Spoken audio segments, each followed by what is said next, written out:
Joining us now is Okpe with stories trending around the world. Hello, Jenix. You know, you actually catwalked into the studio. I did. Was that meant for me? Just for you alone. For all of...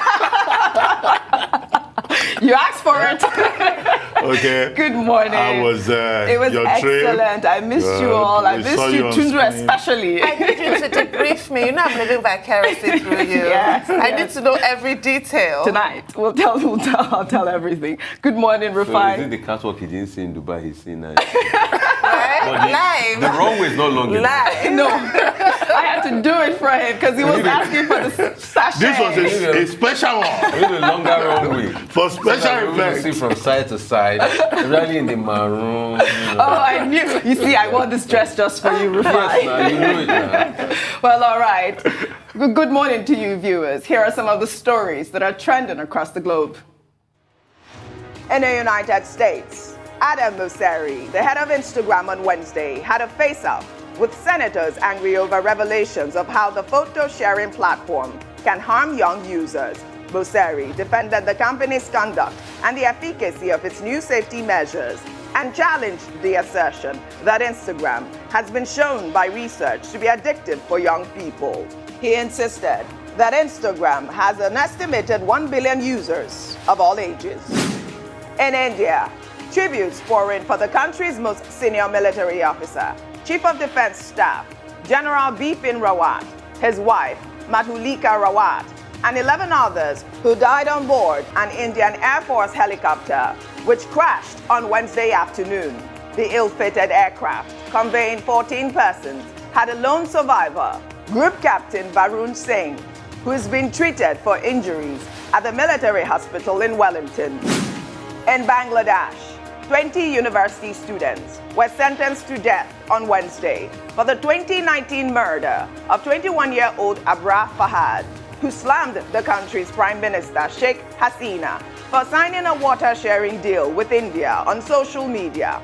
Abra was beaten with a cricket bat and other blunt objects for 6 hours by 25 fellow students who were members of the ruling Awami League's student wing, the Bangladesh Shatara League.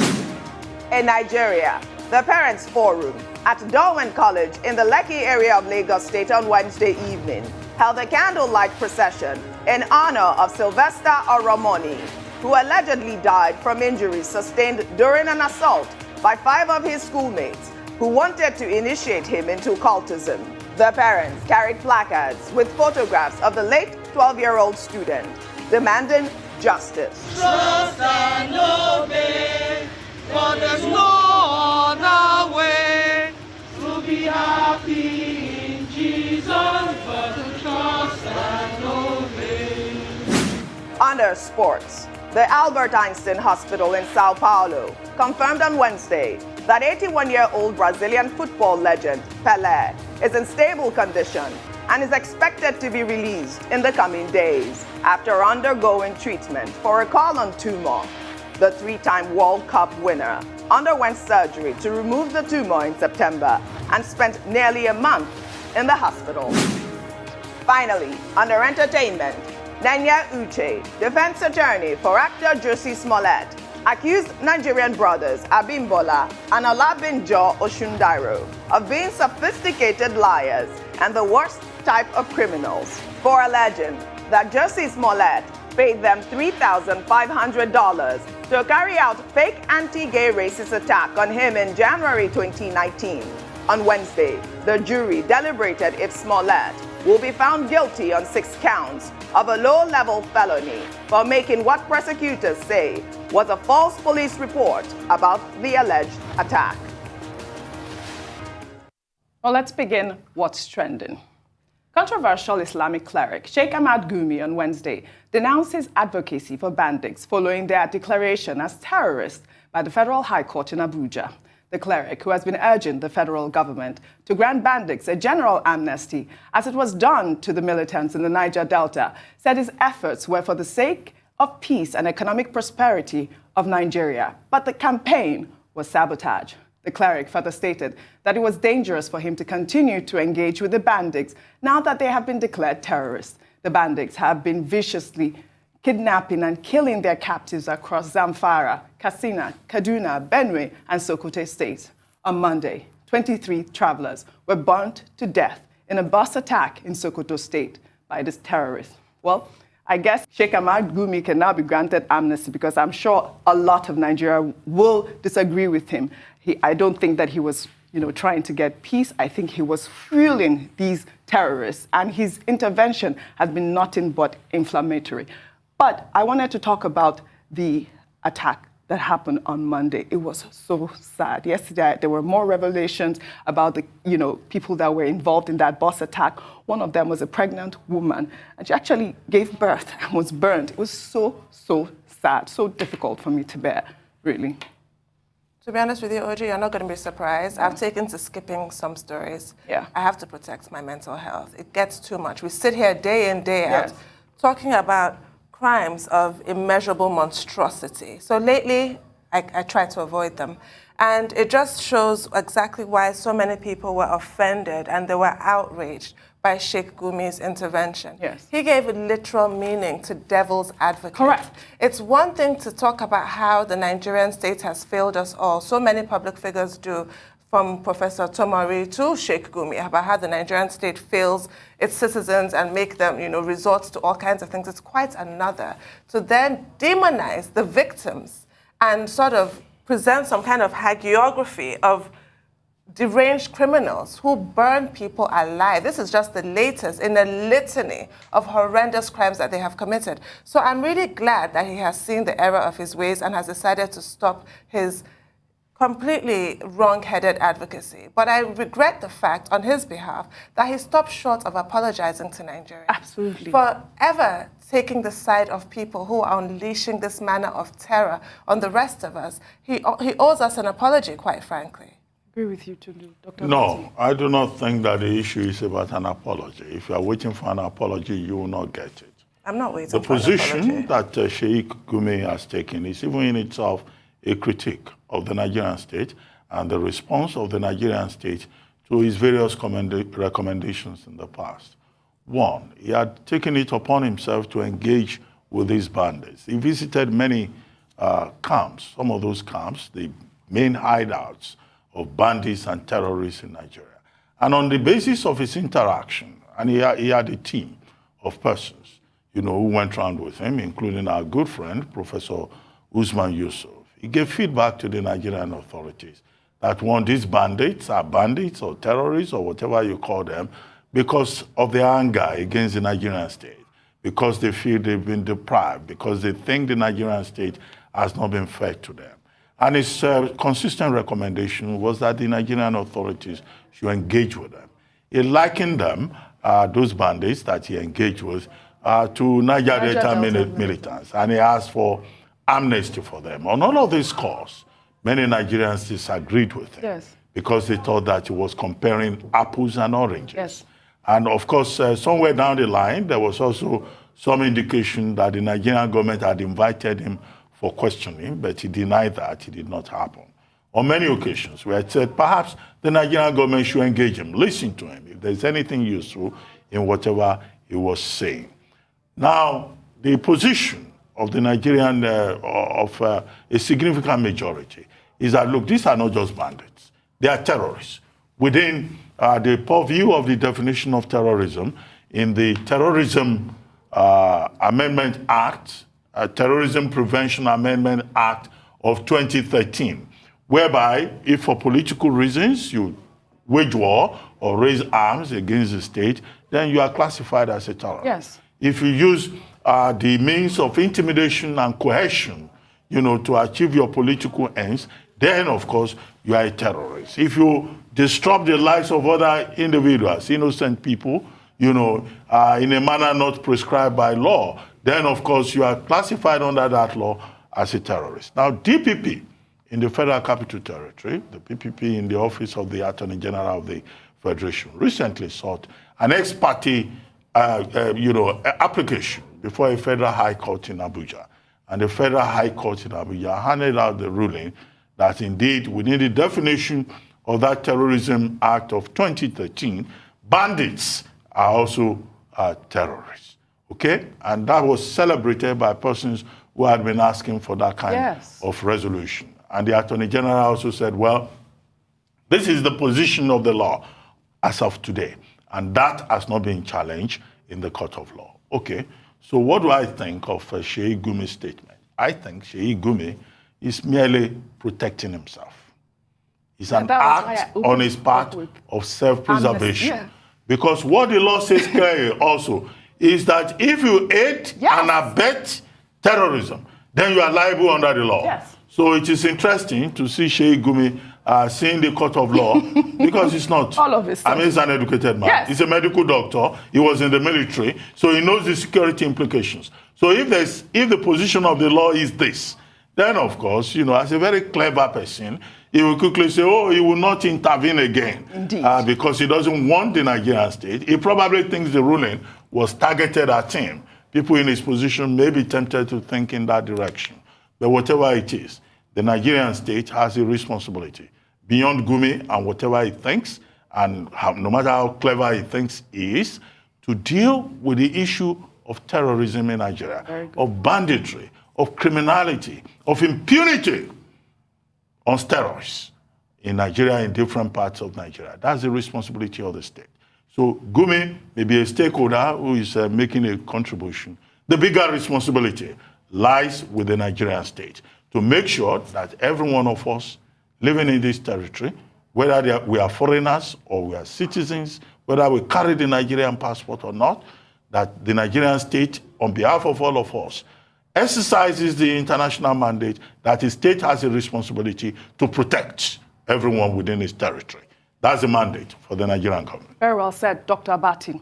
Rufai, your analysis on this. We will never forget the rhetorics of Sheik Gumi when he said, don't call them terrorists, don't call them bandits. We will never forget that. So any attempt to exonerate himself now is too late already. We'll never forget how he stoked the embers of fear across board. We'll never forget how he was the go-to negotiator to bring back people that were kidnapped.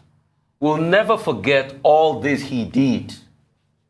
How he went into the bush, he had conversations with them, and how this continued.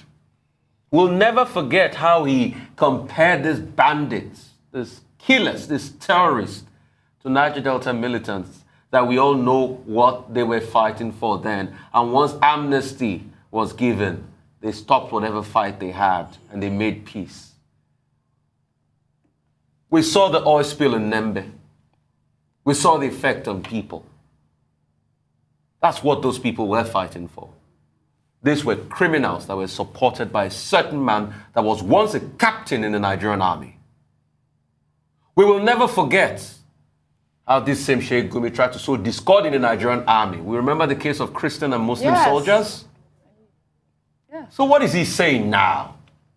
Do they think we forget so much in this country? No, we don't have amnesia. Anybody that has been found to be part of this must face the full wrath of the law. We'll never forget that he aided and abetted and emboldened these terrorists. Let's not forget that. We'll never forget. He came here on a rise. And I remember we put a question to him then. Then where does your allegiance lie? Yes, you did ask that question. We put a question to him. Then where does your allegiance lie?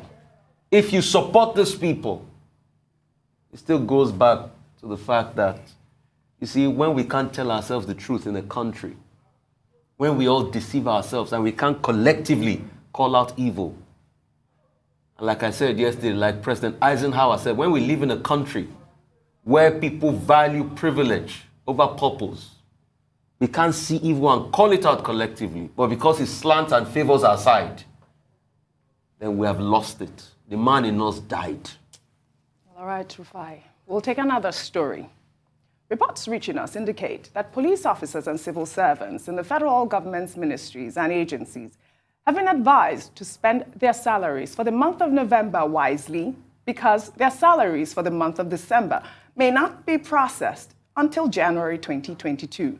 In the memo circulating on social media, the Inspector General of Police, Usman Alkali Baba, on December 3rd, informed all departments and commissioners of police across the country of the delay in their November salaries. Well, according to the FMC's head of finance and accounts, the delay is due to the recurrent trends of shortfall in budgetary allocations. Well, in the meantime, policemen from different formations and commands across the country have raised the alarm over the non-payment of their November salaries, insisting that the development has compounded their suffering.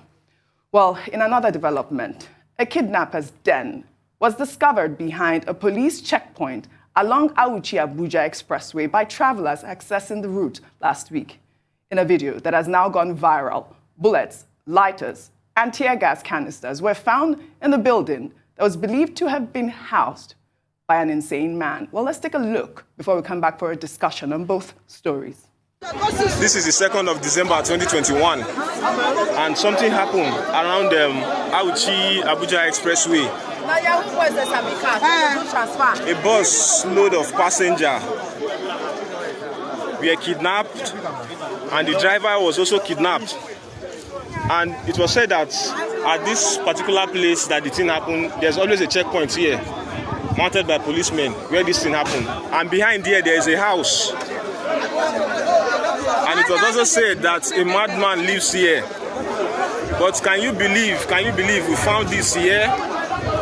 We found this here where the kidnapping happened. Where in the house where they said the madman lives. This is what we found here. This is what we found here. These are both expanded cells and I think this is a tear gas canister. This is the house. This is where they camp. This is where they hide people. This is where they hide their kidnapped victims. And there's a checkpoint right in front of this house. Yes, now. There's a checkpoint right in front of this house where all this is happening. Yes, now. Right where there is supposed to be security men, law enforcement agencies. This is happening. Would they say they didn't see, they were not here when this happened? And this is not the first time, according to people here, this is not the first time this is happening right in this very place. I mean, this is what you get when you don't pay policemen salaries. I mean, this man is accusing the policemen that were stationed in that location of, being complicit in the kidnap that just happened there. I believe this happened on December 2nd. It is quite appalling what really is going on, Tundu Abiola. It's really scary. You have people who are unpaid and they're armed, they're angry. It's a recipe for disaster, quite frankly. Yeah. And I think that memo is completely unconscionable. We really need to be beyond this point now. Yeah. There is no reason, no justification. We have labor laws in this country. And this goes back to the NSAS protests and what they were trying to achieve with those 5 for 5 demands that were completely overshadowed by the lunacy that happened in the aftermath of the protests and the claims by some people that, it was about regime change. It was not about regime change. It was about police brutality and addressing the root causes of police brutality, which include police welfare. And that memo, how do you write to people that your work, your labor is going to go unpaid? I mean, it's a slap in the face. And on the other hand, you have President Muhammadu Buhari last week at the National Summit, I believe it was the 3rd National Summit last week, talking about diminishing corruption in the public sector, talking about ghost workers, so that people padding the wage bill, siphoning money from the Nigerian government for ghost workers, and on the other hand, people who are actually doing the work and not getting paid. This system is really so bad. And then let's not forget IPIS. Wasn't IPIS supposed to help out with things like this? Yes, they are actually. We must never go back to those days. I recall a few years ago, I believe it was Osun, Imo, there were a few states that did not pay civil servants for 8 months, 10 months. How are people supposed to survive? I can't even find the words. Yeah, some policemen are saying they can't go to work. Yes. How? They're going to take it out on the citizens that they're meant to protect. This is why you have kidnapping den. Yes. This is why you're going to have people getting pulled over on the streets willy-nilly this whole month. I'm sorry, the rest of us, we should brace ourselves. This is a disaster. Absolutely. Rufai, your comment on the story, please. Every day we keep making monsters. But you see, I still believe in this country, that things can be better. But sometimes, when I say I believe in the country, people say, Rufai, you are mad. It's things like this that make them say you are mad. How can, in a country that have laws, police officers are treated this way. How come? Christmas period, salaries not being paid. They're Christmas period. Christmas period. They have families. Salaries not being paid. This and now unacceptable. you are seeing a kidnappers then close to a police checkpoint. I mean, how would you absorb both? You see, it goes back to this systemic failure. And I keep saying something. Until we start to tell ourselves the truth in this country, we will not move forward. Because it's obvious we like to be lied to. This is the only country where I see lies thrive. And when you tell people the truth, they say, no, nothing wrong with that. People can get big fat salaries. They can pad budget. They can steal millions of naira. They can issue, I hear, 42 billion to renovate the roof in National Assembly. I hear there's corruption going on as regards that now. They can do all sorts. But the basic people cannot be paid. Unfair. And this will only continue because this is the kind of country we've made for ourselves. Dr. Abati, your comment. Well, whether it's Christmas or January or any other month of the year, the basic principle is that a laborer deserves his wages. In any part of Nigeria, whether federal or state or local government, if you don't pay workers when it is due, then of course you are creating problems for the system. Because look, in the two memos that have been reported, the one from Federal Medical Center, KEFI, and also the one purportedly issued on December 3 by the Inspector General of Police, the excuses given in those two memos, one is tied to the circular, one is tied to the signal to Nigerian policemen. The excuses are unacceptable. Shortfall in allocations, the inefficiency of IPs in the office of the Accountant General, and then you are saying that to people who are expecting their salaries, and you are telling them that they should wait till January. In fact, in the case of the FMC, the head of finance and accounts even took it upon himself to be advising workers what they should do with their salary and how they should be careful how they spend, because they will not get money until January. Yes. So it's senseless. That's not the international standard. It just shows how crazy processes in Nigeria have become. Now, they called out the Office of the Accountant General of the Federation, IP's department, where we should not take that at its face value.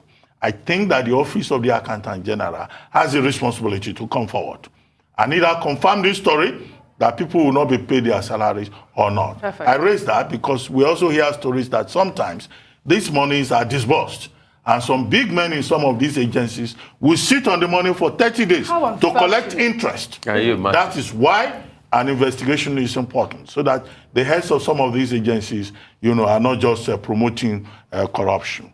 The other issue is that we understand that some other security agencies have paid salaries. Okay, but that does not certainly include civil defense. So you add to police, you add civil defense to it. If there are other agencies where they are being told to wait till January or maybe February, then they should raise concerns about it. And I hope that government officials, political appointees, public servants will also not be paid their salary I pray so. at Christmas. Yes, so. Because if policemen will not get their salaries, then, then they too should not get. However, this should not be a justification for accidental discharge at police points across the country. This should not become a justification for extortion. Because I've been hearing that if you don't pay policemen, then we should expect more police killings, brutality this Christmas, or extortion.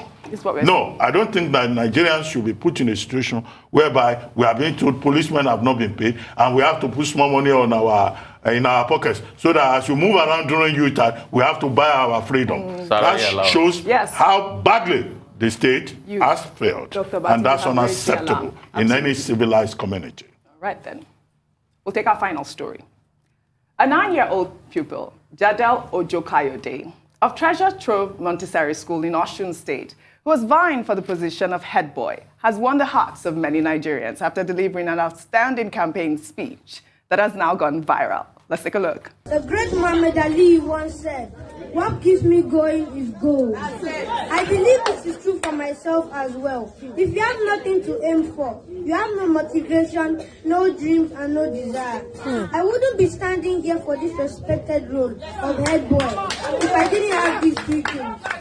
The proprietress, the head teacher, the teachers, pupils, and parents of Treasure Trove Montessori School.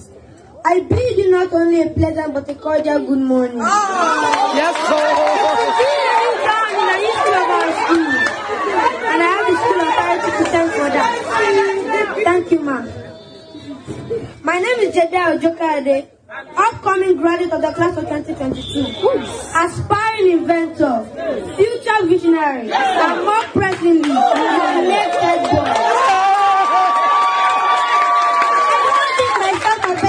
My friends, I just want to do the best I can for everyone, including listening to your ideas and carrying them out to the best of my ability, upholding the outstanding reputation of this great school.